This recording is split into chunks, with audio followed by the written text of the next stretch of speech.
Hi everyone, இன்னும் நம்ம மெஷினோட பேசிக் பார்ட்ஸை பற்றி தான் சொல்ல போகிறேன்.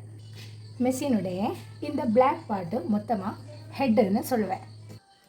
இது வந்து பேலன்ஸ் வீல். இது ரொட்டேட் பண்ணும்போது தான் நமக்கு ஸ்டிச்சு கிடைக்கும். இந்த இடத்து தான் நம்ம ஸ்டிச்சை பேலன்ஸ் பண்ணுறது. அப்புறம் இது வந்து ஸ்பூல் பின்னு. இந்த இடத்துல தான் நம்ம த்ரெட் வைக்க போகிறோம். அப்புறம் இது வந்து த்ரெட் கைடு. த்ரெட்டை கரெக்டாக கைட் பண்ணுறது இதுதான். அப்புறம் இது வந்து டென்ஷன் ஸ்ப்ரிங். ஸ்டிச்சோட டென்ஷன் மேனேஜ் பண்ணுறது இதுதான். அப்புறம் இது வந்து த்ரெட் டேக்கப் லிவர். இது வந்து த்ரெட் டேக்கப் லிவர். அப்புறம் இது வந்து த்ரெட் ஹுக். நீடில் பாரு. இந்த நீடில் பாரில் தான் நம்ம நீடில் ஃபிக்ஸ் பண்ணுறது. இது வந்து ப்ரெஷர் ஃபுட்டு. இந்த ப்ரெஷர் ஃபுட்டில் தான் நம்ம க்ளாத்து ப்ரெஸ் பண்ணி வைக்குவேன். அப்புறம் அதுக்கு கீழே இது தான் மிஷினோட டீத்து.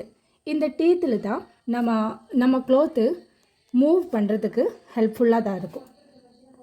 அப்புறம் இது தான் ப்ரெஷர் ஃபுட் லிவர். இந்த லிவர் தான் pressure foot up and down பண்ணுறது. இந்த லிவர் தான் யூஸ் பண்ணும்.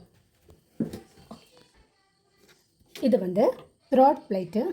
இது வந்து சைட் பிளேட்டு. இது சைட் பிளேட். அப்புறம் இதுதான் ஸ்டிச் ரெகுலேட்டர். ஸ்டிச்சோட லெங்க்த்து அட்ஜஸ்ட் பண்ணுறது இந்த ஸ்டிச் ரெகுலேட்டர் தான். இந்த இடத்துல 1 2 3 நியூமரிக்ஸ் இருக்கும். இந்த ஸ்டிச் ரெகுலேட்டர் கீழே போட்டிருந்தால் சின்ன ஸ்டிச்சு கிடைக்கும்.